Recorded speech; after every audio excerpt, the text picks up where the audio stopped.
Good morning, good afternoon, good evening. How's everybody today? Robin, Jor, how are you? Good evening. Yeah, I'm really fantastic. I don't know. It's one of those days where the day when I look at my calendar, I'm like, I don't like that day. Like, there's a lot of I have very late meetings. It's already late. It's 8 p.m. But I have after that still a meeting. But for some reason, I fucking love that day. Everything is going good. I think Bitcoin is going really good. I'm getting some positive feelings. So I don't know. Yeah, today is a really good day. How about you, Joe? Robin's been battling on Twitter. That's why he's feeling so good. He's let out some of his stress. Tell me what happened. I have different battles. I think there's the strategy thing, but like more violently battling. I'm on the Luke Luke coin, the hard fork. It's really nice to just get it out. Like use Twitter as your therapy. Just like get it out of your way. And what I did the last 2 weeks is basically when I have a thought, I just put it in my scheduling tool and just blast it out there. Sometimes it's like literally shit, and I'm like, I should have posted a little bit more nuance to that post. But I'm like, I don't care. Like if it's the most raw Robin that you will get is on Twitter. Love to see that. Yeah, no, Let's it's good. let's take a peek here. Let's take a peek into Robin's mind here. Where you want to start at? I want to look at this. You've been doing it for the last couple of weeks, or is it today? It's last couple of weeks. I mean, this might be an interesting one. This was also an interesting. I don't know. Have you guys seen the video from Mechanic? It's not a certainly good one, but like, have you seen it? I've seen some of it. Yeah. No, but it's good to see. It's good to see, Robin, that because you've always kind of been what's up, Lou? You've always kind of been pretty neutral, I'd say, in terms of Twitter on all sides. You usually, I wouldn't call you a fence sitter, but you never really go too far either way. I was a coward. I was a cowardless. No, I was a spineless coward sitting on the fence. That's what I was known for. And now I'm no longer a fence sitter. Now I'm gay and retarded. What did I just walk into? What's going on? LV Nation, what's up, my brother? How are you, man? What's going on, fellas? Nothing. How are you today? What's on your mind, brother? Nothing much. Whatever is on your guys' mind. I'm sure there's a lot going on. And I have seen Robin very active on X. He's answering back, hitting back. So that's always good to see. Yeah, it is good to see. Some people need to be told sometimes, told where to go. And the scary thing about that, though, and it's been the case for a while, is that there's definitely some echo chambers going on in Bitcoin X right now. And it's not because of X's algorithm or anything like that. It's because people who find somebody that they disagree with, they just have started to block them. That's a coward move, man. I don't know. You guys might speak differently about this, but I've never blocked anybody on Twitter before. And maybe I just don't have enough haters out there. Maybe that's a me problem. But I just see it as like, you need to hear all angles of things. You can't just decide what it is. And at the same time, though, I do understand the people who are just like, I don't want to see that. I don't want that as part of my life. I don't want that negative energy. I get that. But I just feel like it's one thing to just block people because you don't want to hear from them or anything. But like to get into like a debate or an argument with somebody and then you just block somebody because you don't like the answer, the way they're talking to you, I think that's a very cowardly move personally. Yeah, I do mute people. So like I'll mute them on Twitter so I don't hear again from them. Which is different dynamic. Which is very different dynamic. I don't know if I ever blocked someone. I don't think so. I don't know why I would do that, because first of all, it's kind of like I hate you, or like I disagree with you, so like I'll hit you out of my world. It's a weird thing to do. I only mute people to be also transparent if they personally attack me. Like if there's some like for no reason whatsoever, like a personal attack, I'm like, I don't want to see that. It just makes me angry. Like so, and so like muting all of them has been really good for me.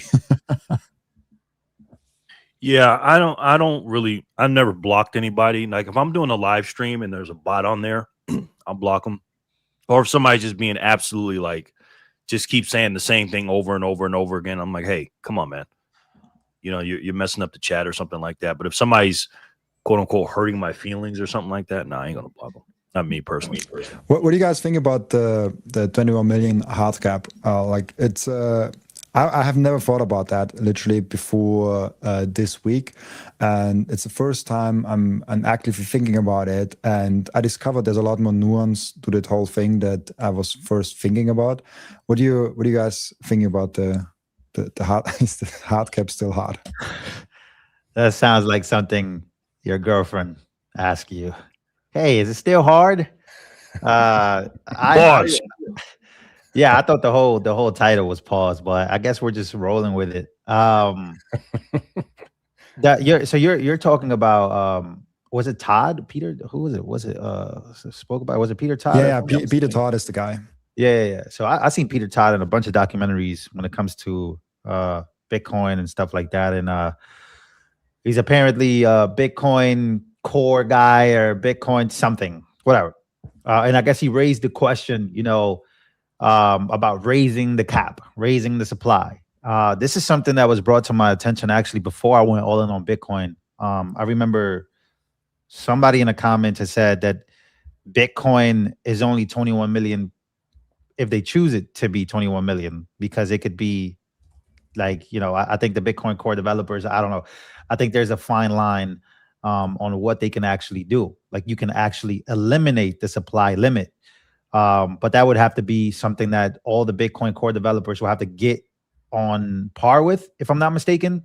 So if I'm being honest, like if you're an outsider and you've been hearing that Cold Card is the most secure and it's not, or you've been hearing that 21 million is the most Bitcoin that will ever exist, but then you're hearing, alleged Bitcoin core developer, an alleged Bitcoin talking head, Peter Todd, saying that, they should eliminate the 21 million hard cap or supply limit. That is something that's just a part of the bear market. And I think that this is one of the most challenging bear markets as a Bitcoin bull. Yeah, obviously hard cap of Bitcoin. I don't know what your guys' answer to it is. I can't tell you whether it can change or cannot change. What I'm saying to you is hearing this is not pleasant. It's not a pleasant hear, especially for somebody that's just buying Bitcoin, right? Not running a node or not caring too much. They just want to be a part of the best money to ever exist. They just want to be a part of it. And now they're hearing someone with an actual good reputation for the most part. Peter Todd is somebody, like I said, been around for a very long time. If I'm not mistaken, in one of the Satoshi documentaries, he was one of the guys really in there, along with They accused him of being Satoshi on the HBO documentary. Absolutely. I saw that doc. Him and Len Sassman, who is no longer with us, or Hal Finney, and all these names. He was one of those names. So this is not just anybody saying this. This is somebody that has a big reputation. So I'm not sure what you guys think about it, but like I said, it's not, you don't want to hear this shit, bro. Like that is not the time. Like this is, but again, like Bitcoin bear markets aren't over until the last bull is slayed. So go ahead. You guys let me know what you think about that. What I'd like to do, if you guys don't mind, is for context, I'd like to play the clip that he actually talked about it, and then we'll take it on the other end. I'm going to speed it up a little bit, and we'll talk about it on the other side. And again, this gets back to my point about if Bitcoin had tail emission to begin with, would we consider this acceptable? Well, we'd probably all saying we're Austrian economists, and we'd make the analogy to gold. Economically, this is all fine. Yes, maybe 1% per year might be a bit excessive, but like there's some number where no one's really going to care. They're going to care for political reasons, but if Bitcoin had this from the beginning, no one would care. And The other way I'll go put this is, I mean, the Bitcoin price has gone up and down so much. Even like 64% really is irrelevant compared to price movements. I mean, even if Bitcoin was, roughly speaking, a world currency, like changes in the world economy would probably move its price more than so I should say its value, like say, McDonald's burgers per Bitcoin more than 0.1% per year. I mean, this kind of stuff's a wash, really. Economically, it's just not that important. So, going back to tail emission for a second, I mean, should the Bitcoin supply be changed? Well, I like this Andrew Polster quote that I found quite a few years back, which is, and I'll repeat on Twitter, the Bitcoin subsidy going down is a scary phase change. We have the system that seems to work, and we keep marching towards a type of system that we don't know works. We don't have examples of that type of system working. I mean, what altcoins out there even use proof of work for that matter? There are really not that many left. Now, that's not to say that proof of work is bad. It's just we don't have examples to go and learn from because Bitcoin's been so dominant in the type of coin that would use proof of work to begin with. And when you look at other examples, do they even have non-trivial transaction fees? Generally not. Occasionally they kind of do, but like it's notable just how broken transaction fee estimation is in nearly any other coin. Bitcoin's the only one that even has to think about this stuff. Yet, after all these years, and frankly, in part because of things like Lightning and L2, L2s in general, we're pretty good at not paying transaction fees. It would be a lot more clear for Bitcoin's long-term status if we'd always had some kind of reason to create new blocks. And unfortunately, that's just not how Bitcoin's designed right now. Nope. Wait. There we go. All right. Interesting. Jor, what do you think about that? Guy can't even use a freaking remote control for his slides. Stupid, man. It's just none of it makes sense.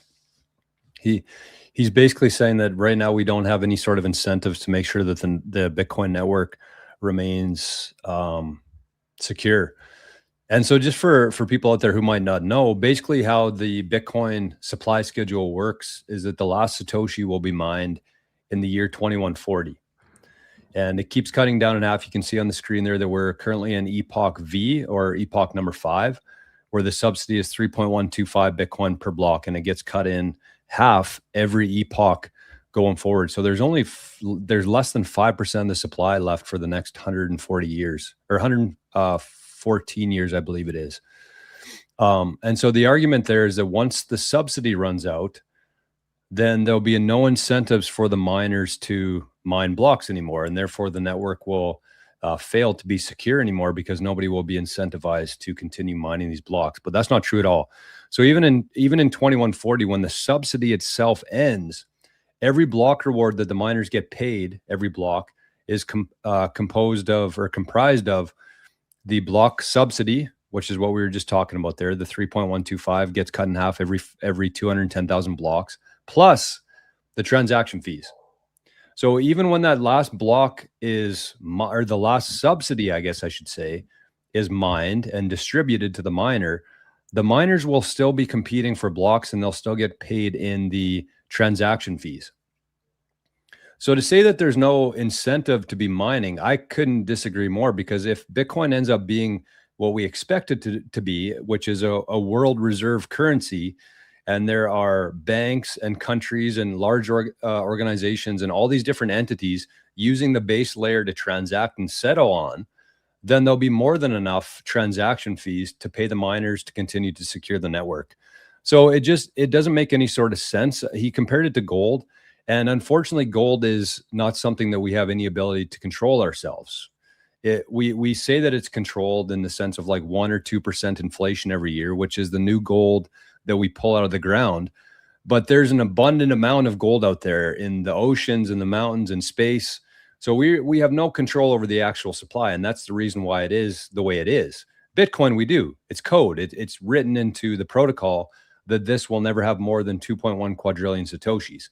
So at some point in the future, these transaction fees will actually be much more valuable than the subsidy itself. Probably within the next 10 to 20 years, I'd say the transaction fees will kind of flip, where they're actually more valuable than the subsidy itself in terms of what the miners are getting paid. So it is just something that, like Lou said, it's a bear market thing. Peter Todd is actually not an active contributor to Bitcoin Core right now. Yeah, that's why I said allegedly. Yeah. Yeah, It looks like the last sort of influence that he had ended in 2016, which was 10 years ago. So for him to be coming out, I don't know if he's just trying to get some attention right now, or again, if the BIP 110 side is just trying to scare people out of the legacy chain right now and into BIP 110. I don't know what it is or why this is coming out now, but it doesn't make any sort of sense to me. The incentives don't line up at all. And I don't see any sort of risk of this supply increasing in the future.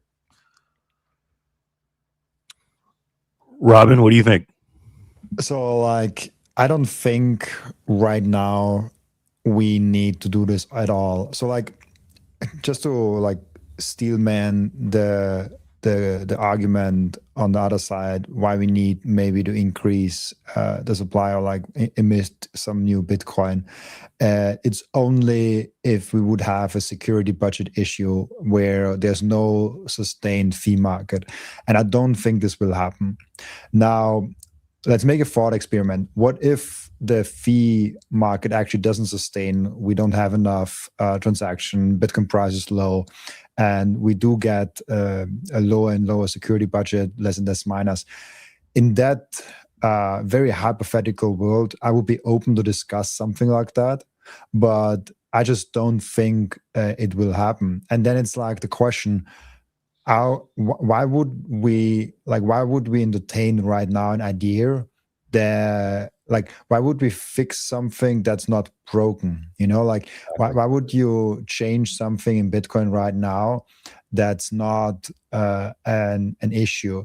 So if it would be an issue, if it would be something like bad, we could talk about it. I think we should do everything in our power to make Bitcoin survive and to make Bitcoin go all the way. And if that means we have to add like 0.5% new supply every year, or like whatever the mechanism is, to make Bitcoin survive, I'll do it. But I just don't see the necessity. Like, I don't even know why we are currently talking about it, because we have record hash rate. We're bored. All-time high of the hash rate. So I'm like, we clearly don't have a security budget issue. It's the same way. I'm actually curious, like, with the spam debate and the hard fork and the BIP 110 thing, that would have been so much more powerful if it would be in 2021, where the fee market was so high, where there was like you actually had a lot of transaction volume and things like that on the chain. It would have been a way more interesting debate, because right now you're like, oh, like there's so much spam on the on the base layer, and I'm like looking at my wallet, trying to transact, and the transaction cost me 40 cents. It's like 1 sat per VByte. It's like nothing. We clearly don't have a spam problem. And so it's like, we clearly don't have a security budget problem.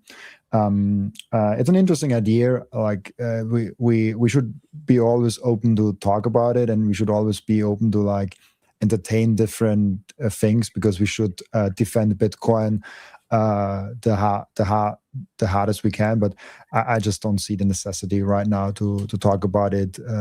But yeah, why not entertain? Because some people are entertained by it. Good answer. Good answer. You know, before this show, Robin, if I would have had to, if there was a big debate between the biggest Bitcoiners, whether it's BIP 110 versus us or whoever, they would have probably picked you to be the moderator, because you're unbiased. You don't pick sides. But now you have just ruined yourself, sir. You will not be. You will not be. You will not be. You will not be PBD, sir. If you know, you know. Lou knows. But anyways, it's so interesting, because I always entertain. You know, like I always. It might not be perfect for social media, but I always like to entertain the other side, because it benefited me in the past. I was very hard against Bitcoin when I was a stock investor, but I entertained the other idea of Bitcoin And I got financially rewarded really good by entertaining the idea of Bitcoin. The same thing, by the way, with strategy. I was very hard against strategy. I did not get so far financially rewarded for that decision. Let's see how it pans out in like 10 years. I might be wrong on that one.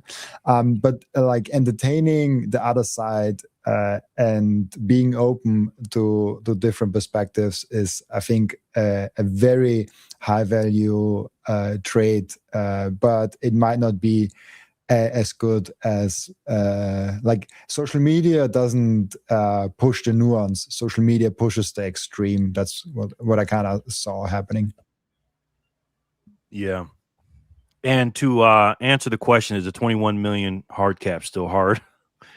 I think it is. You know, I look at things, I try to look at things from all angles, right?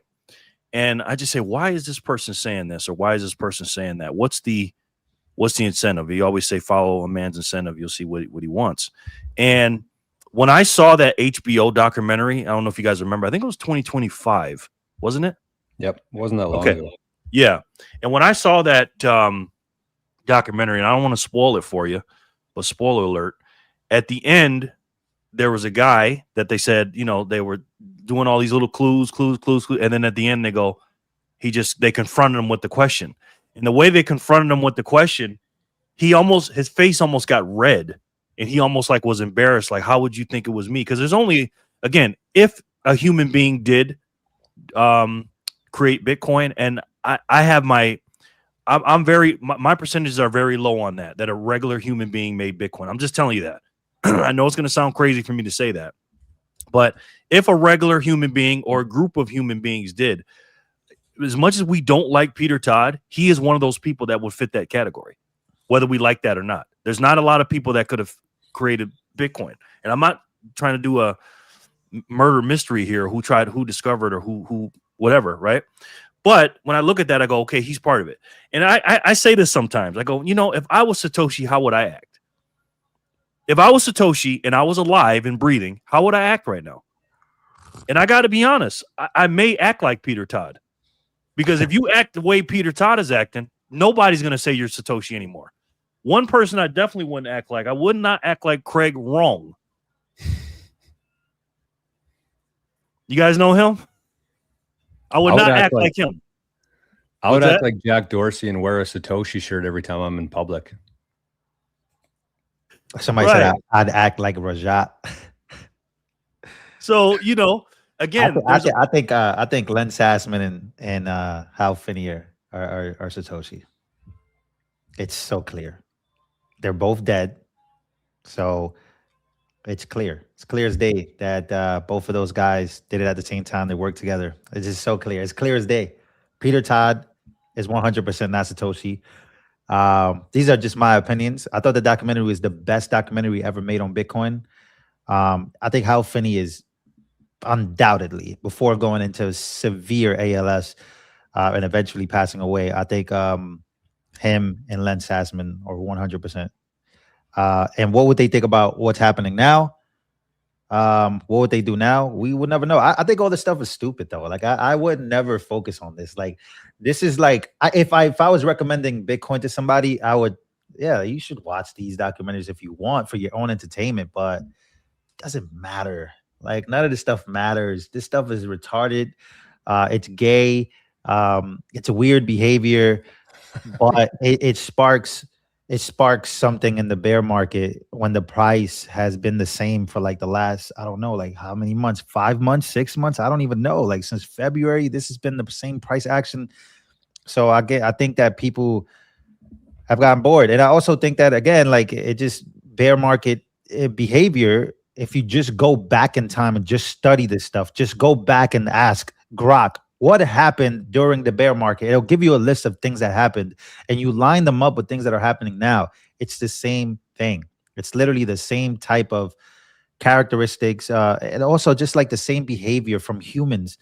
I was watching, I think his name, Oscar Velez, who lost 20 Bitcoin. Obviously, you know, Oliver Velez. Sorry, I keep saying Oscar. Oliver Velez. He's got to be Dominican, right? What is he like? He's got to be. He's killer. His name is so Dominican. I went with Oscar instead of Omar. What is it? Oliver. Oliver Velez, man. I sound like a Caucasian trying to talk to some migrants at the border. So, look, man. At the end of the day, things are happening. Bad things are happening. Good things are happening. But things are happening, and things are going to continue to happen. Stack sats. Buy Bitcoin, run a node, whatever it is that you want, however it is that you feel, just do it. Because, you know, like I said before, and I close with this, Bitcoin feels terrible under Trump, right? But like under Trump's first term, it was the same thing. It was a bear market. And then before he left office, there was a bull market. I think it'll happen again this time. And that just lets you know that shit just doesn't matter, because people will hate, oh my God, this Trump's the worst president for Bitcoin. But is he though? Or is it just cyclical? You know what I mean? Like, and it just so happens to be that Trump is in there again. So however it is that people feel, and people like Peter Todd talking about this stuff, I think whatever it is that he's trying to do is very smart. Like, this is a big conversation to have. Like, this is a great convo to have if you're trying to get attention. And he's obviously a very high IQ individual. Like, he's a Bitcoin nerd. Like, he's one of those people that he probably doesn't know how to talk to a girl, but he knows how to talk about Bitcoin and he knows how to spark conversation in this field. So, and to Robin's point, if in 2041 or whatever year, I don't know, the next 10 years, if we have to make this decision to save Bitcoin, I'm sure all of us would. Like, we have to like create inflation like less than 1% or whatever, like it in order to save Bitcoin and give miners incentive, which I don't think we need to yet. Like, then we'll do it. But like right now, just to have that conversation in the sense, I just think it's such a bear market thing. Like, it's so bear market behavior, and which makes me think that I think people are gonna front run the bear market ending as well. Like, I think all of this stuff, but we'll talk about that later. But yeah, this is just a bear market blues, man. Great points, Lou, and great points, everybody. Yeah, I think that's a topic for BIP 110ers. And speaking of BIP 110ers, so none of you guys were BIP 110ers? I was.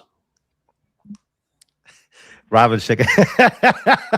was. Me and Robin have, and that's the thing I was going to say about what Robin was discussing before. It's like, I definitely understand for somebody who didn't want to go either side there, because the market that we're talking to here of our potential audience is freaking small enough. And when you start taking sides, you take half of your audience out of the equation. It's like, it's kind of a stupid move, but at the same time, you could kind of see what was coming if you were actually paying attention to the conversations and what was going on. There was very obvious that BIP 110 was going to fail. And so you didn't want to be leading people down this path of false hope and doing the wrong thing and all these kind of things. So it got to the point where I honestly felt like it was more of an attack on Bitcoin versus just like people trying to do the right thing. But that's a whole nother story, I guess. But one thing I want to say about Hal Finney is like, the reason why I don't think Hal Finney was Satoshi is because there was like two people when Bitcoin started. It was like Satoshi. Hal was the first to mine a block, and I think the first transaction. Why would you be giving up your full real name if you were trying to maintain your anonymity, whatever the hell the word is called? It just wouldn't really make sense for. I think that Hal was just like, again, it was a very small group of people. We had no idea what Bitcoin was going to turn into. I could see Hal just kind of going along with it because he's a very smart guy, obviously, and a big part of the development of Bitcoin.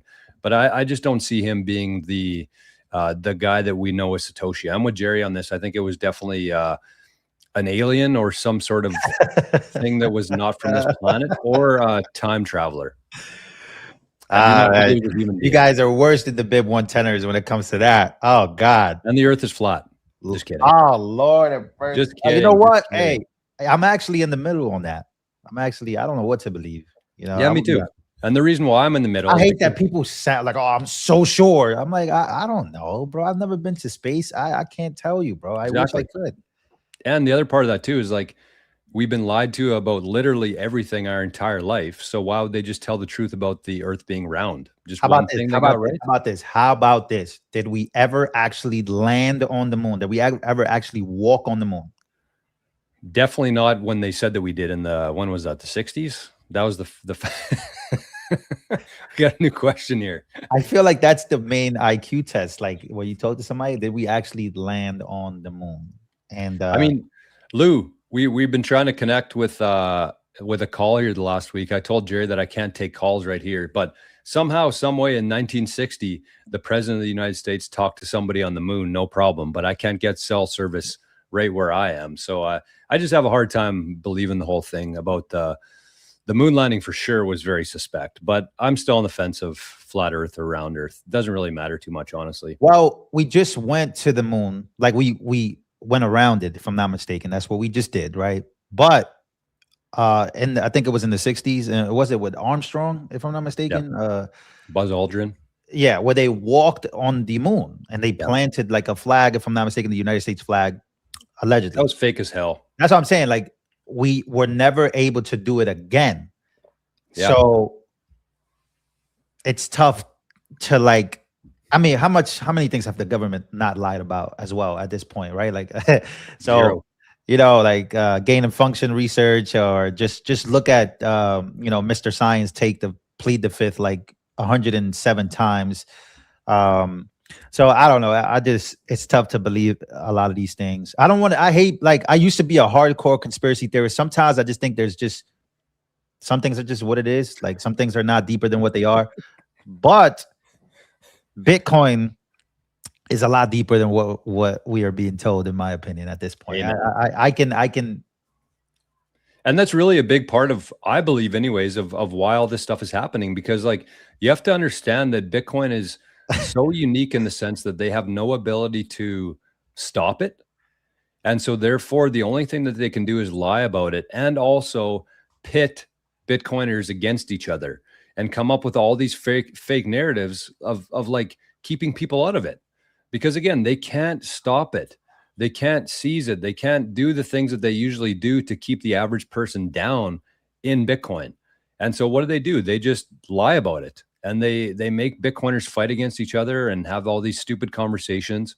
It just doesn't make any sense that Bitcoiners, and I think if there's one takeaway from BIP 110, is that the whole ecosystem has to decide that this is a good idea before it gets implemented.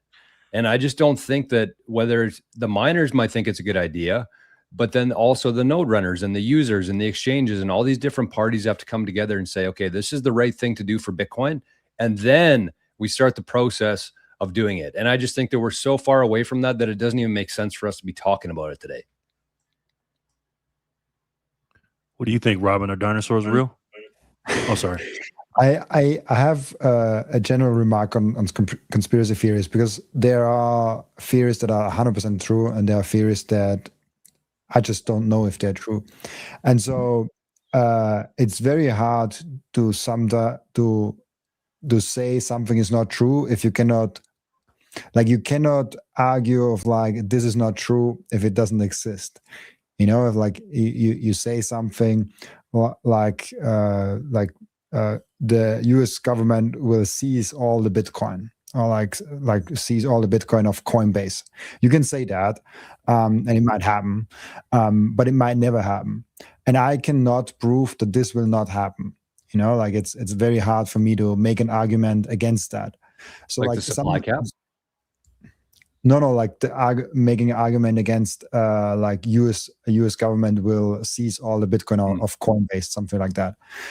Which like, oh yeah, like you can make the argument, but I cannot argue against that just because it hasn't happened. So it's like, how will you argue against something that might never happen or might happen? And so with conspiracy theories, sometimes I'm in a similar corner of like, you claim something and I cannot prove the opposite. Even with like who's Satoshi Nakamoto, of like, I can say right now, like, this guy Satoshi Nakamoto, how can I prove the opposite?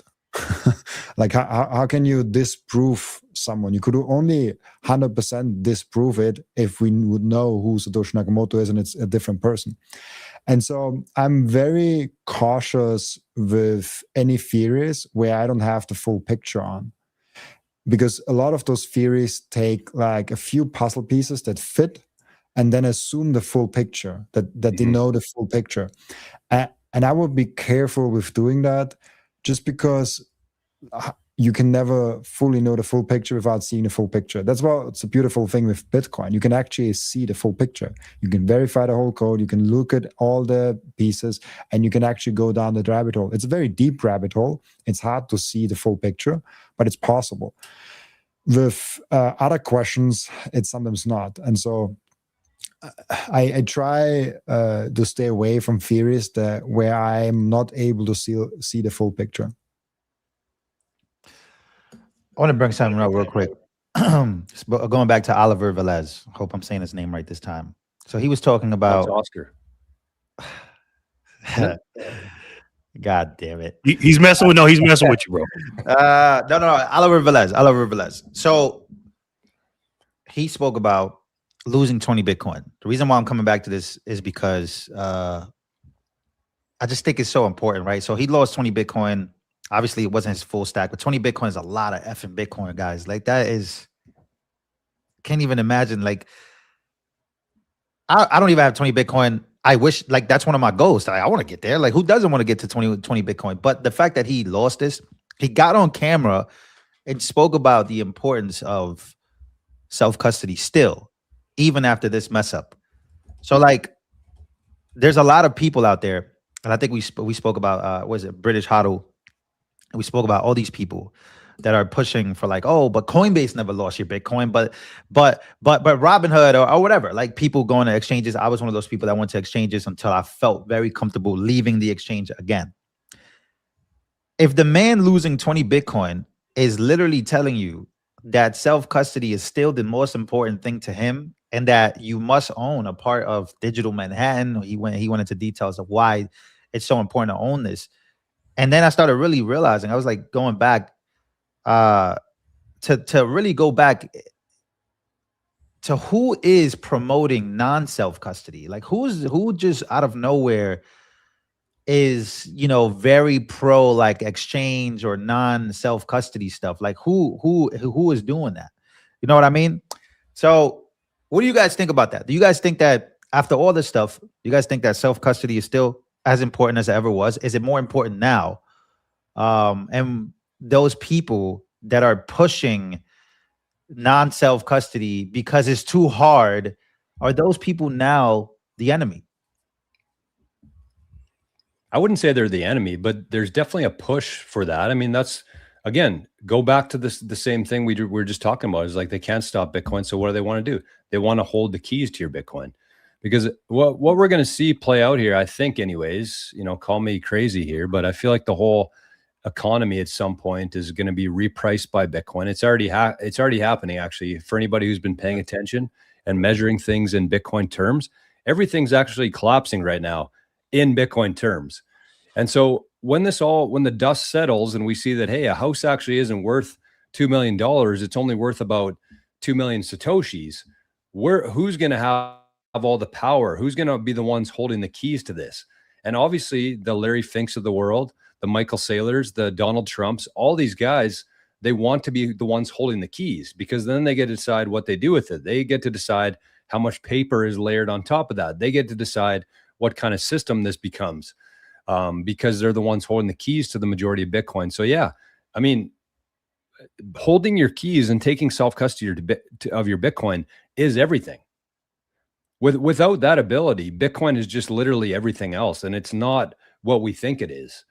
And so it's not something that we can really stop or slow down or anything, but it would make sense from that existing system to want to capture as much Bitcoin and hold the keys to as much Bitcoin as possible.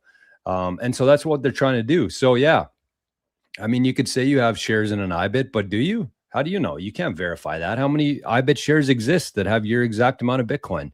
And people will say, well, it's a public firm, they have auditors. Man, I've been an auditor before. I know that how that whole thing works. It's different. That's what we're moving past here. That's the whole idea of Bitcoin, is that you don't need to trust the auditors, that you don't need to trust anybody else. The fact that you can take on that responsibility yourself. And yes, it is responsibility. That's what Bitcoin is all about, is taking sovereignty over your own life and taking personal responsibility, so that when this whole thing plays out, you're not there holding an IOU. And that's really what it comes down to me. Yeah, I agree. If you don't hold your keys, you don't own Bitcoin. And I think I heard you say this, Jor. When you look at Bitcoin, you look at it like you're walking into a post office. Yep, Was that you? post office, Yeah, yep. yeah. Can you give an explanation of that? Just like a 1-2 minute explanation on what exactly is what Bitcoin looks like. Yeah, so I like picturing because everybody's always like, where's the Bitcoin? Where's the Bitcoin move from? Where's the Bitcoin being stored? Is it in my cold card? Is it in my Trezor? Where's the Bitcoin? But the Bitcoin itself never actually leaves the time chain. And so if you think about the time chain, just think about everybody. Just picture walking into a mailbox, like a post office, and you see all these mail slots, right? And it'll say box number 100, box number, like this. And so unless you have the key to that mail slot, you can't take the contents out of it and do something with it. So you need to have the key to it. That's what the Bitcoin private key is, like having a key to the mail slot. It's a little bit different in Bitcoin because you can actually see in the mail slots, you can see all the contents that are in that mail slot, which is very unique. But that also just shows how secure it is, because you can see it, but you can't move it. But once the Bitcoin, I think of like a truck that comes along every 10 minutes and drops new Bitcoin into a mail slot in this post office. That's like the postman comes around and throws the new Bitcoin into the post office. Once it's in there, it never leaves. It just goes from one mail slot to another mail slot, and then this mail slot to another mail slot. And unless you have the key to a specific mail slot, you can't move the Bitcoin out of there. You can still receive it. And just like in real life, where you share your box office, if Robin wanted to send me a micro seed, I would share my box number with him, right? So he could anytime send me Bitcoin or send me a product or something into my a letter. So he has that. He can put things into my mail slot without a key, but he cannot remove the contents from my mail slot without a key. And so what these guys are trying to do is they want to have all the mail slots. They want to be the ones that get to decide when it moves, who it moves to. But you want to be the maintainer and the owner of your personal key, just like your mail key. You don't want to leave that with Larry Fink or somebody else and ask them for permission to open up your mail slot for you. So even when you sell your Bitcoin back to the exchange, it's just moving from your mail slot to the exchange's mail slot. It never leaves the post office. And that's why I like that analogy, because once it's in there, it never leaves there. It just goes from one to another. And some people lose the keys to their mail slot, but the Bitcoin's still there. It just means that nobody can open the mail slot and move it. So it's just a good way to conceptualize like how the Bitcoin network works in terms of like a post office.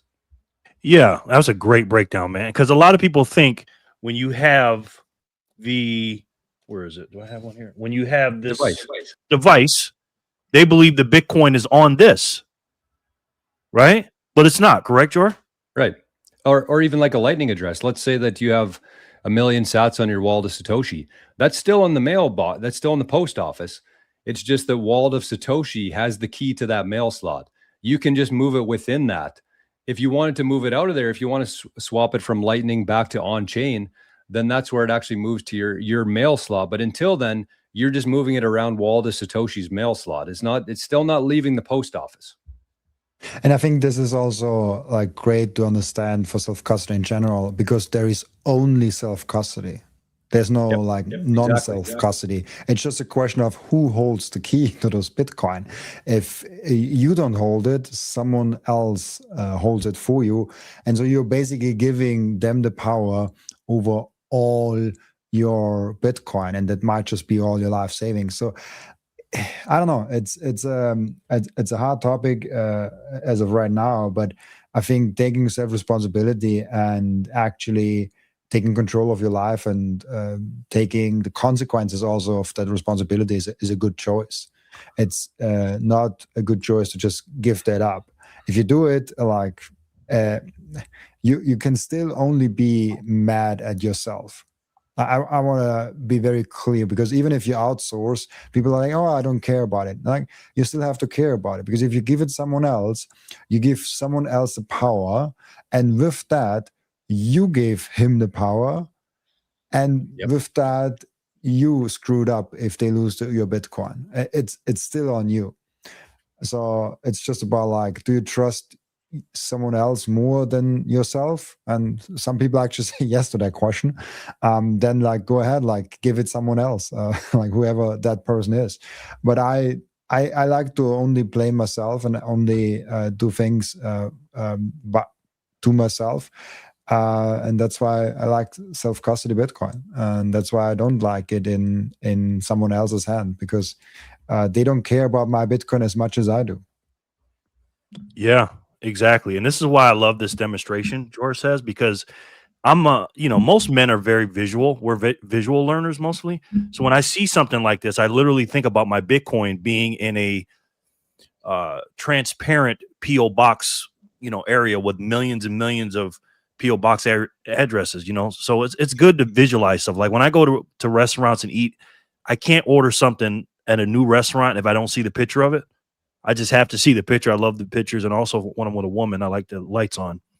I don't like to turn the lights off, but this is a good visual, and it's always here. The Bitcoin never leaves. And again, because PO boxes are a real good thing for Bitcoiners right now, especially with the cold card stuff going on. And I'm about to get another one. But when you go to the post office or wherever you're going to go to get a PO box, they're going to give you a key. Yeah. You're not going to say, well, here, you hold my key for me. Right? You want your key to get in and out. Yeah. The difference, though, I think, Jerry, is like, and I was thinking about this as you guys were talking there, is like, and this happened to me about 2 months ago where my key stopped working. And so I went to the postmaster, the lady there, and I said, hey, my key doesn't work anymore. And she made me a new one. So it's very centralized. It's cushy. If something goes wrong, there's a postmaster there that can save you. With Bitcoin, there's no postmaster there. If you lose your key or your key breaks, you're screwed. There's nobody that can save you there. And that's the whole trade-off here, is we're used to, if something goes wrong, there's somebody there to help us. In Bitcoin, if something goes wrong, there's nobody there to help you. And that's the decentralization. And that's kind of like the double-edged sword that Bitcoin is it has these amazing properties, but also at the same time, it comes with a very large amount of risk if you don't know what you're doing with it. Facts. Yeah, I would say that after all of this stuff has happened, it just took, I personally, I feel way like more confident now with self-custody. Like I actually would love to promote that more. Like my like excitement for it has gone through the roof. Like I actually want to learn more. Like, yo, how can this never either happen to me? Why did it happen?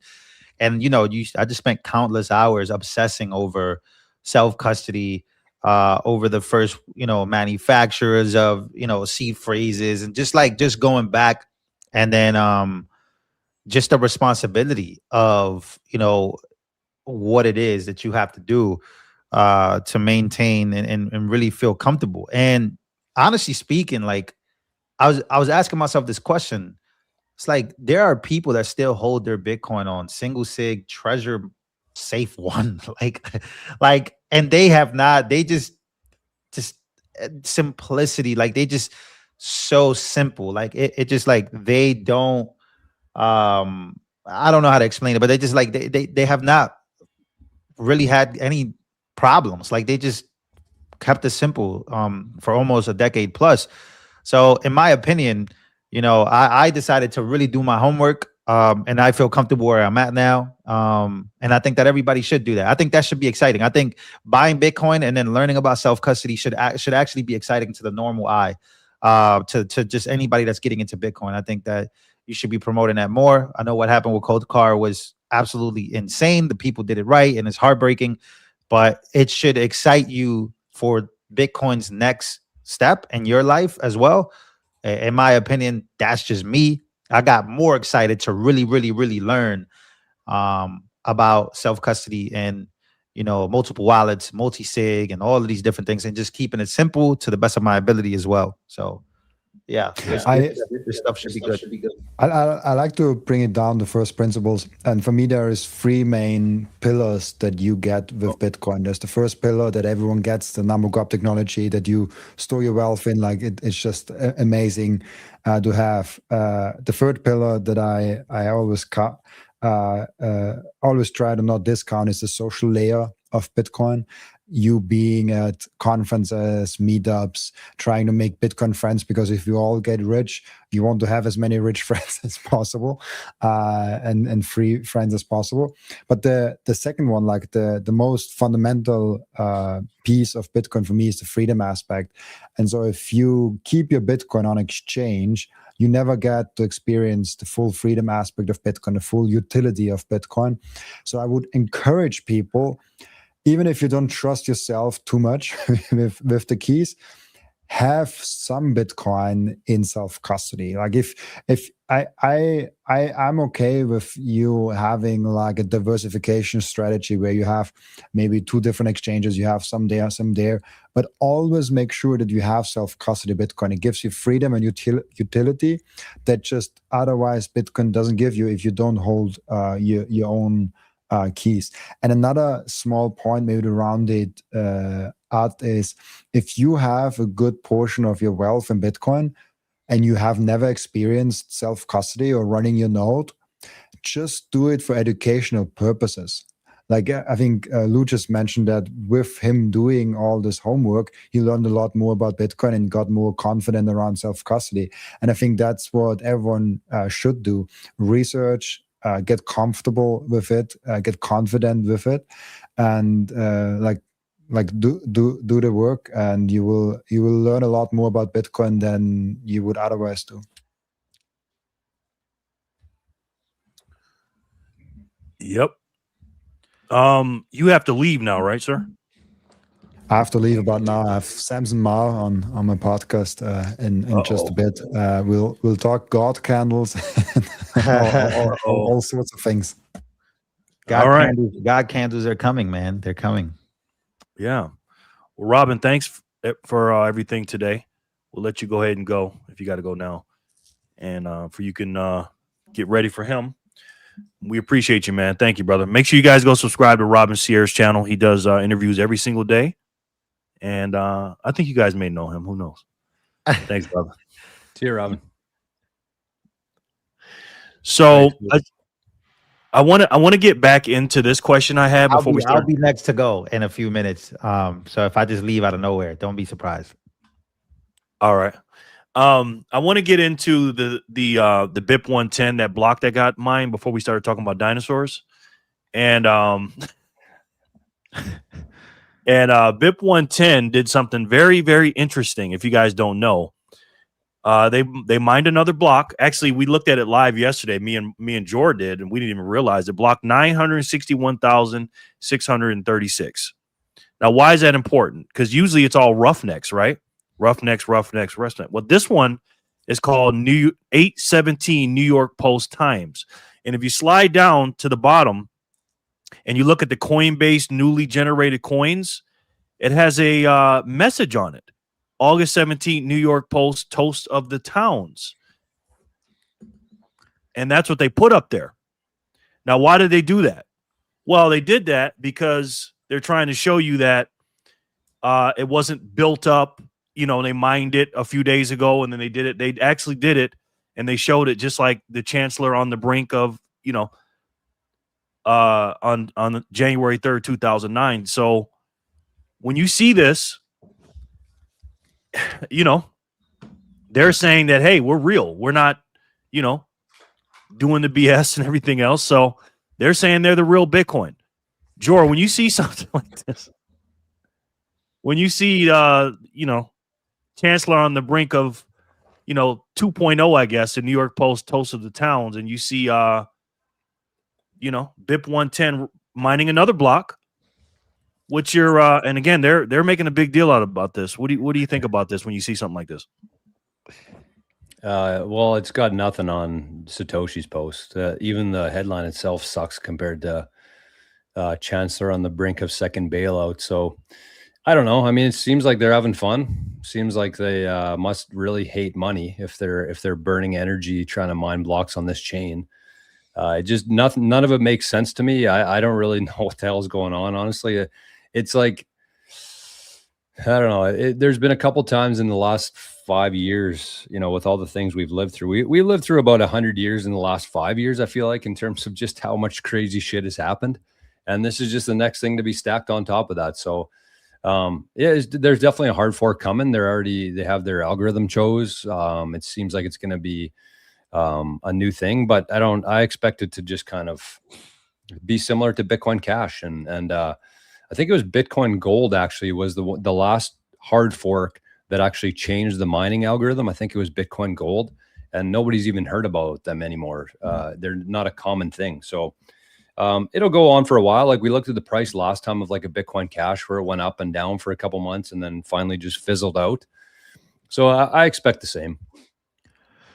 Is excuse my ignorance, but is there a coin like a BCH that they're doing as well on this? Like yeah, and they're actually claiming that their coin is BTC. They're talking about the ticker for it, and they're going to go with BTC. So this so they haven't come out. Like it's not an actual coin yet. No. Oh, okay. Yeah, Lou, that's why I asked, is this a hard fork indicator? Because the date they're shooting for, I guess, is September 1st for a hard fork. Because remember, Lou, they did the soft fork on August 8th. It failed miserably. And again, I ran BIP 110 and it didn't work. And instead of saying, well, you know, let's tackle this thing from the inside and let's work together and let's apologize, they're working it from the outside. And they're basically saying that our chain, Lou, the real Bitcoin is the captured coin and the legacy coin. So it's gonna end up being a hard fork, which means that there's gonna be another coin like Bitcoin Cash. So it's gonna be exactly like Bitcoin Cash. Okay. Well, cool. I call it Bitcoin trash, and I call BSV. Yeah, I bet Bitcoin Cash is worth like what? It's worth like $4 billion. I think peak is like $10 billion. So it's gonna be a lot of money. Bitcoin Cash. Yeah, I think Bitcoin Cash went up to. So it's just a lot of money just sitting there, just on some nonsense. That's crazy. I think the all-time high for Bitcoin Cash was like $1,400. That was like back in 2021, maybe before. But yeah, just gonna look like another Bitcoin Cash, another Bitcoin thing. Yeah, it's $4 billion for Bitcoin Cash on the market cap. Bitcoin trash, Lou. No, yeah, I'm just saying, like I'm just looking at, you know, the capital. Just like imagine you putting your capital on this, like it just like just a little stupid and retarded. But I guess they're gonna do the same thing. That's gonna be funny. Well, they're saying who's the leader of this? Like who's the guy? Like who are the people pushing this? Lou Dasher. What's it? Lou Dasher. Yeah, Luke Dasher Jr. Luke Dasher Jr. and he's like number one, and number two is Luke Dasher. Yeah, and then number two is like I see him here. Okay, yeah. Yeah, looks number like two. Peter, it looks like Peter Todd. Kinda. And then you got I think Bitcoin Mechanic is number two, I think. I don't know if he has any sort of like actual development contributions, or if he's just like their spokesperson for it.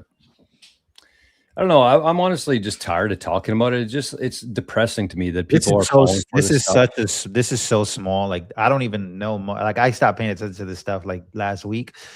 I didn't even know all this stuff was going on. Like I knew it was a soft fork. I knew it failed. Like literally, I don't know, like 1 block in or whatever, 2 blocks in, and then I just stopped paying it. I just stopped caring. But I guess it's a bigger deal. Like with Bitcoiners, like actual Bitcoiners.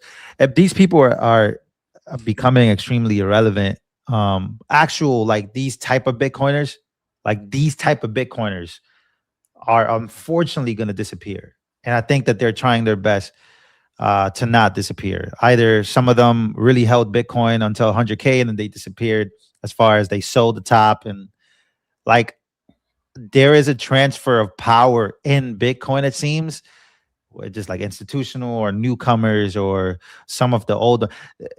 last thing before I leave, this is something that I'll say to people, and I think a lot of people should really just. I hope that you guys understand when I say this.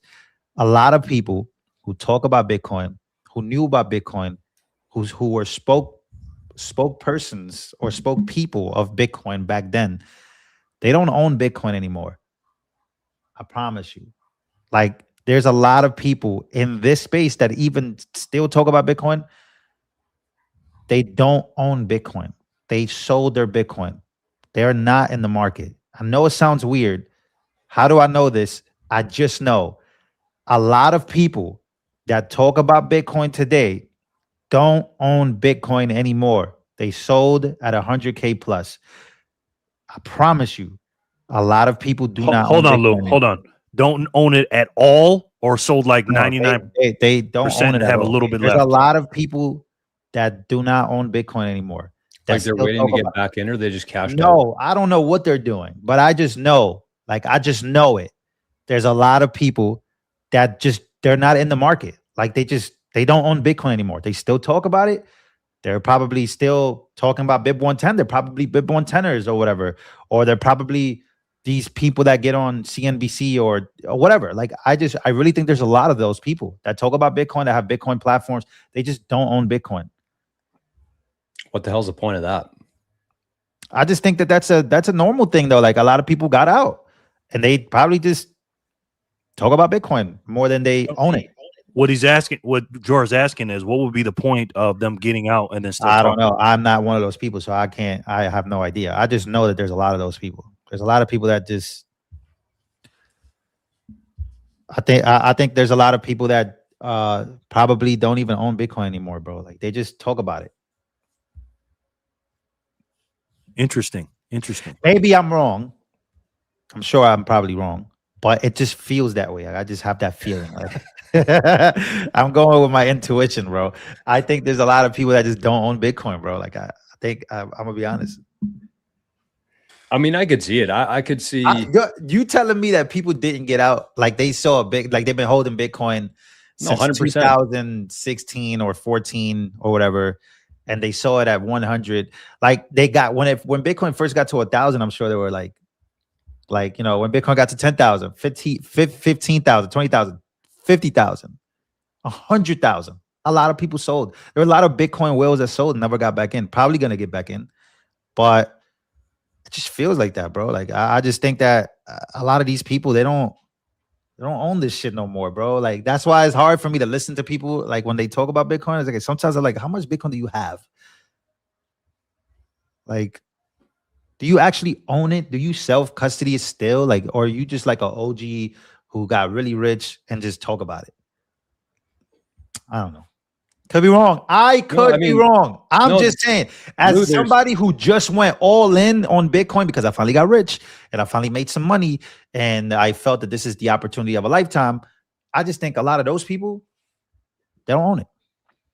I mean, there's objective data showing that there was a lot of whales that sold when we hit 100K, but we don't know how much they still have. Like, what if they sold 2,000 coins, but their whole stash was 20,000 coins? Like, there wouldn't be any way to know that. I'm not talking about those. Those are like, those are extraordinary whales, right? Like those are the people that are like thousands of Bitcoin. I'm not talking about those people. I'm talking about people just in the ecosystem of Bitcoin, podcasting, talking, opinions. Like we see that, like we see those whales. Like those whales are actually, people track them because they had so much Bitcoin. Yeah, and they, obviously, there was a transfer of power there, right? Like a lot of these institutions were buying the top, but they were buying it from the sellers of people who are considered Bitcoin whales at that time, who were holding Bitcoin for 10 years plus, right?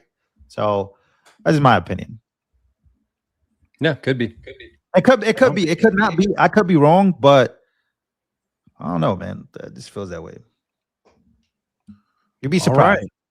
Well, one thing I like about having Lou is Lou will ask a question or say a statement that I have never heard before. Like seriously, I have never heard that, and I'm not saying he's wrong. This is not out of the. This not like in a wild statement to say. Like there's a lot of people that got out of the market, and they like just they're in the ecosystem still. Maybe they're going to get back in, maybe not. But I just, every time somebody talks to me about Bitcoin or somebody says something about Bitcoin, I just think about that. Yeah, do you even own it? Do you self-custody anymore? You know, like, is this a thing that you still believe in for the next 10 years? Or were you one of the sellers and maybe you're not going to get back in? I don't know. This is my opinion. Nothing wrong with that. Well, guys, we said we're going to go an hour a day. We went over a little bit because we had, special guests here every Tuesday, at least, maybe more. We got Lou Valentino. If you guys don't know who he is, some of you guys might be like, who is this guy? Stop it. Listen, this is LV Nation. He is one of the top conservative. Do I say? Nah, I'm just a guy, bro. Fuck that. Okay, he's just a guy. Follow the channel, LV Nation. That's it. I put the link in the description. He makes videos every single day. Make sure you guys follow him. He doesn't talk about Bitcoin anywhere else that I know about, except here. He may do it later on. But that's his channel. That's his channel. And then we have Jor from 88 Sats Radio, who now is going on a new path, and he's going to be the happy man. Happy Sats. Let's go. Slightly. So this Tell us is about that. I'm just trying to keep YouTube happy. On my 88 Sats channel, I talked about a variety of different topics. And so YouTube wasn't really showing my videos. My discovery was very poor. So the 88 Sats channel is now going to be specifically focused around Bitcoin, self-custody, privacy, all these different things, sovereignty stuff.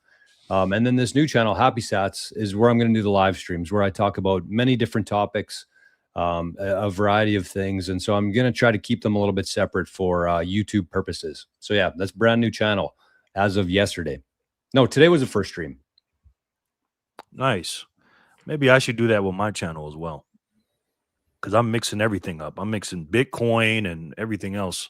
I love it, bro. I love it. I always see it in my I think that's actually genius. I love that. I love that approach. You just mix it all up, bro. Put it all on one channel, bro. You never know. Well, the subscribers ain't working, but we'll see. Somebody said, do you even run a node, bro, at LV Nation? I think that you're missing the point. I think that if you think that running a Bitcoin node is the most important thing, and that tells me that that's what you value most. I put all my hard work and dedication into Bitcoin. That's what I value most. Running a node is something I'm very, very interested in doing. But again, when all your time, energy, sacrifice, hours are in Bitcoin, I think that's enough. So yeah. I mean, I think we kind of learned a good lesson in the last 2 weeks here that running a node's great, but the primary purpose of it isn't to get to decide the direction of Bitcoin. The primary purpose of running a node is to maintain your privacy and to be able to verify that the Bitcoin that you have in your wallet is legitimate Bitcoin. So yep. I don't think it is, we kind of have been through this phase in Bitcoin where everybody's like, run a node or you're not a real Bitcoiner. No, it took me like 3 years. Or you're not a real Bitcoiner. Well, unfortunately, if you want to get rich in Bitcoin USD dollar-wise and you want more people to buy, a lot of these people just aren't going to do that. Like, they're just not, unfortunately. And I think that's what I'm saying about the wealth transfer and about a lot of these OG Bitcoiners. Like, it's a transfer of that mentality. You are becoming irrelevant and you don't even know it. And you're becoming irrelevant because you are so unlikable. A lot of these people have become, the Bit 110ers are unlikable. Nobody wants to be your friend. Like, new people they're not interested in even hearing from you, because instead of saying, well, do you even want to, yo, Lou, if you don't run a node, I can actually teach you how to do it. That's much better. That's a much better approach. But a lot of you guys just attack people all day because they don't know. Like, you know what changed my mind? And now I'll stop with this. Before I continue on. What changed my mind? It was what's that girl's name? She oh man, I had her name. God damn it. She does Bitcoin content. And Isabella. She's from a different country, if I'm not mistaken. And watch this. She didn't know how to use her code card. She needed help getting her money out of code card when all this stuff was happening, and she got roasted. Oh, she's not a Bitcoin. because she makes all this Bitcoin content, but she's not a real Bitcoiner because she didn't know how to use the cold card or whatever. Or she needed help and she was contacting people. You know, obviously everybody was panicking, especially her, because she had all her BTC in there and she needed help. And everybody was just like, oh, she's not a real Bitcoiner. Well, what makes you a real Bitcoiner? What's this whole Bitcoiner thing about? Like, if like you like, I just think that just by saying that, I think a lot of people understand what I'm saying. But like, I just think that you guys are so fucking unlikable. It's not even funny. Like, it's sad. And being a Bitcoiner is not just about what Bitcoin like. Oh, you never been to BTC Prague, or you never been to the Bitcoin conference, or you never been here, or you never been there, or you've never done this, or you've never done that. It's like, fuck you. Like, how much Bitcoin do you actually own?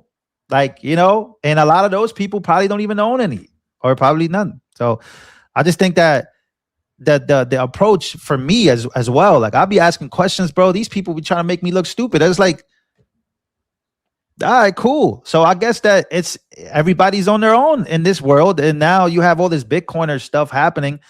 I just think it's foolery. I think it's foolery. And shout out to the nice people in Bitcoin that actually want to help, that actually want to help you and answer your questions, and actually not attack you. But that's what you guys are known for. And unfortunately, it's not going to make, like, people just aren't going to care. And you guys are becoming irrelevant. Like, you guys are irrelevant in your own space, because when people own Bitcoin, like, they're not thinking about you. They're not thinking about you, especially, like, who are you? Are you a Bitcoin whale? Are you Michael Saylor? No, Michael Saylor is more relevant because he owns more Bitcoin. Like, that's just what it is. So whatever, like, it just keep being unlikable. And good luck with that. But shout out to those people that are willing to help and willing to help, you know, Isabella, willing to help her, right? Instead of criticizing the fact that she didn't know how to work her cold card. Like, fuck off, bro. She got a lot of people to Bitcoin. She got a lot of people to buy Bitcoin, to be interested in Bitcoin.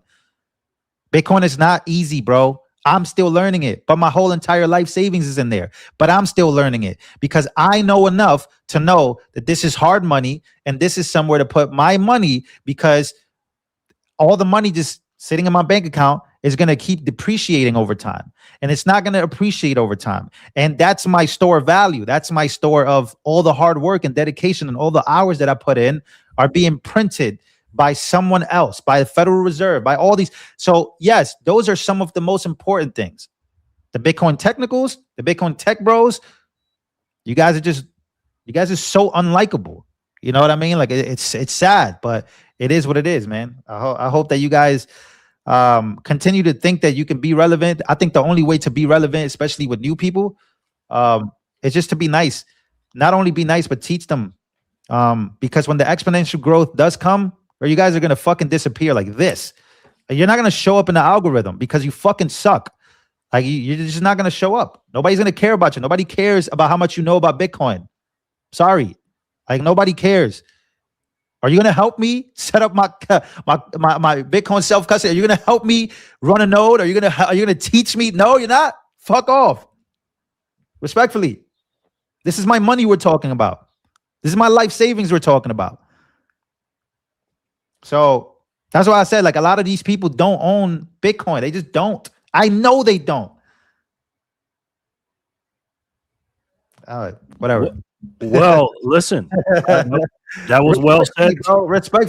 Respectfully. No, but I mean, that's perfect, because again, we get caught up in our echo chambers and we think that it's our project, bro. You don't even own nothing. You don't own nothing. You're not Satoshi, bro. Stop. You are not Satoshi. You are irrelevant. No one knows you. Stop it. Like, a lot of these people really think they're the Bitcoin developer. Like, bro, I can go and buy it on an exchange and self-custody it. And then what? I have more Bitcoin than you. Am I more relevant than you? No. You know more about Bitcoin than me. Are you more relevant than me? No. Bitcoin doesn't care about you or your feelings about how much I know. You're either going to share that knowledge or you're not. Respectfully. Once again, I'm not trying to be mean, bro. I'm not trying to be an asshole, but it's like some of you guys, this is what you guys, you know. No, but this is what the average person sees. And I mean, it's so Do you important. even run a node, bro? That triggered me. You want to know why that triggered me? Because I know for a fact that because you know how to run a node and I don't, you think you're better than me. That's what you're telling me. And I think that a lot of people, that's how they feel, you know, in the Bitcoin space, because there's a lot of people that's how they sound. And like, yo, like, you don't know how to run a Bitcoin node, bro? That's kind of embarrassing, but I could teach you. That sounds better. You know, I'll take that. It's a journey. Whatever, bro. I'm a troll most of the time too, bro. So I don't, whatever. Real quick, George. First of all, well said, Lou. And Lou, I have a suggestion for you, man. First of all, tell us how you really feel. But I have a suggestion, man.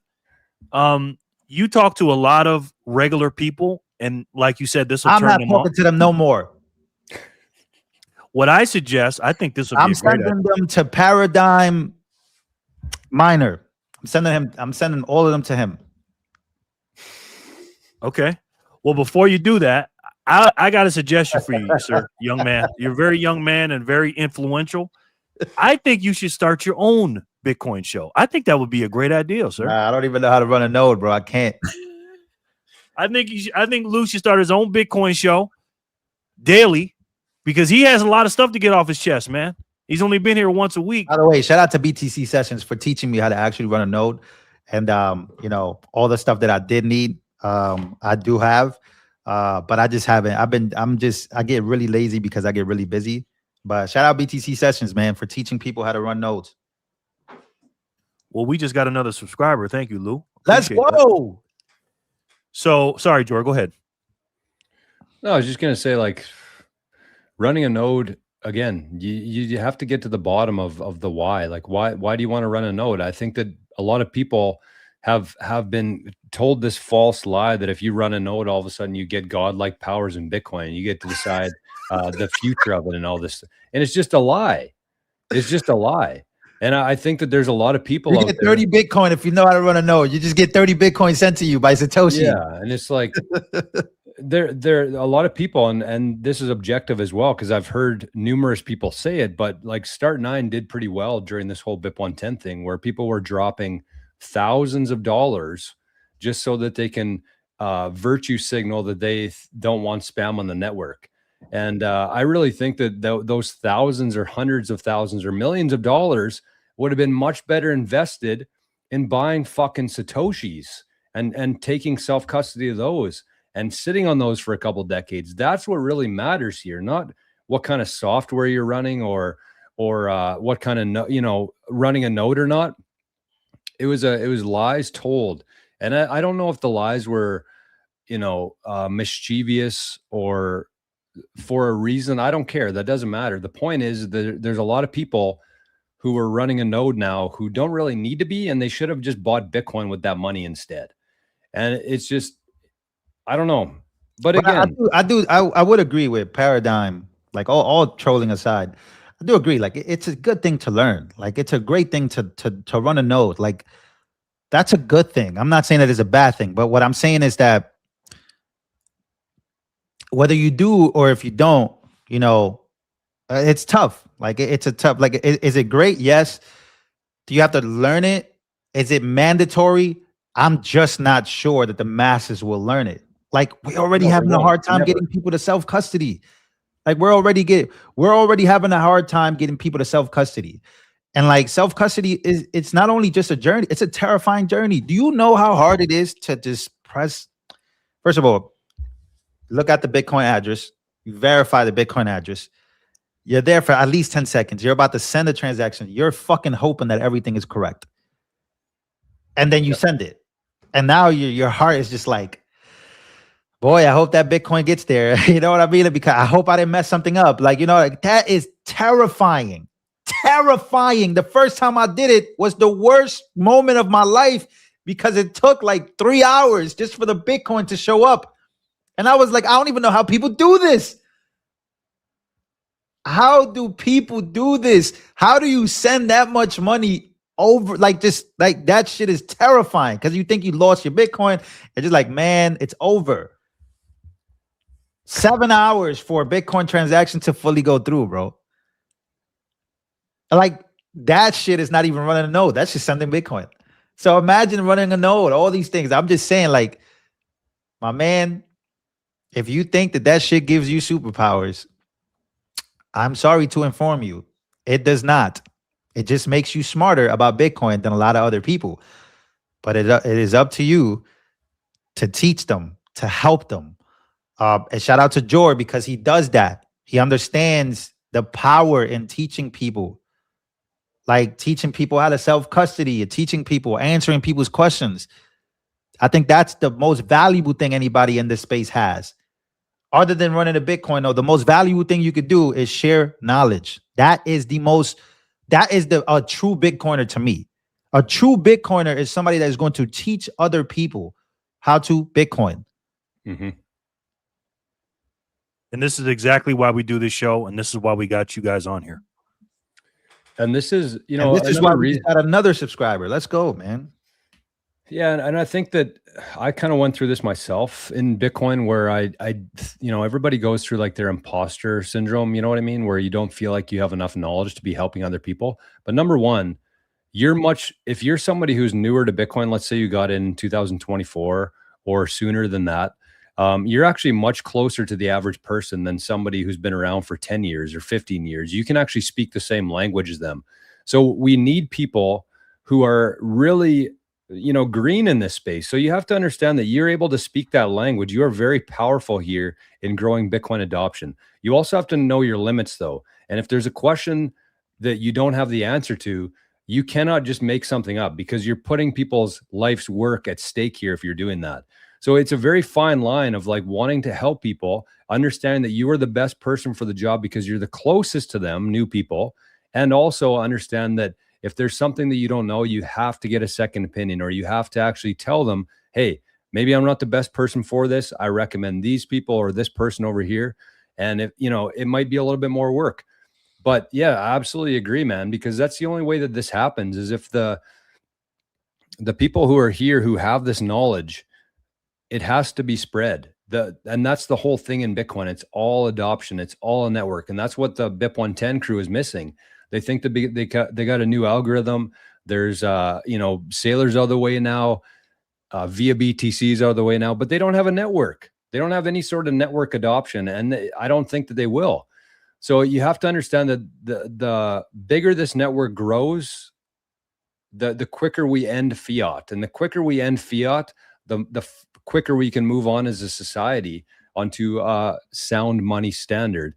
And it's up to people in the chat here. Don't leave it up to guys like me or Lou or Jerry. We all got to be part of the team here. And I think that that's one thing that's been lacking over these last couple months is instead of working together, we've been fighting with each other. We've been butting heads. And it's stopping our progress, stopping our momentum. And the sooner we can just realize that, the further we can go here and the faster we can go forward. I agree. Well said. Lou, thank you so much for being here. I'll say one more thing. Sure. I'm just kidding. Well,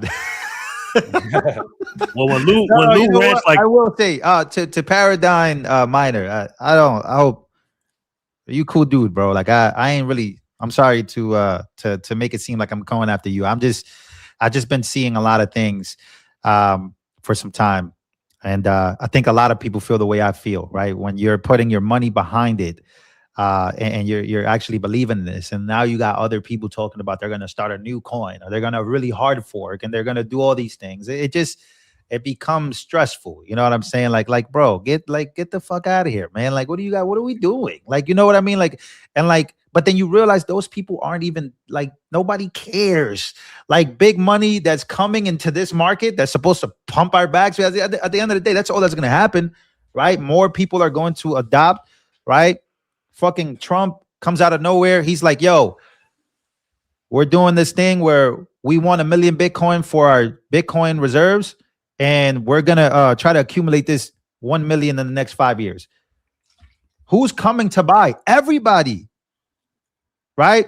Or Putin says he has a Bitcoin He has a Bitcoin reserves for Russia, and they want to accumulate 500,000 Bitcoin in the next 3 years. You don't think that's going to make people go crazy and buy? Any of those people know how to run a node? No. The only thing they know is that this thing is about to go up, and I want some. And unfortunately, I know that sounds crazy, and that's not the point of Bitcoin, but that's just how it works.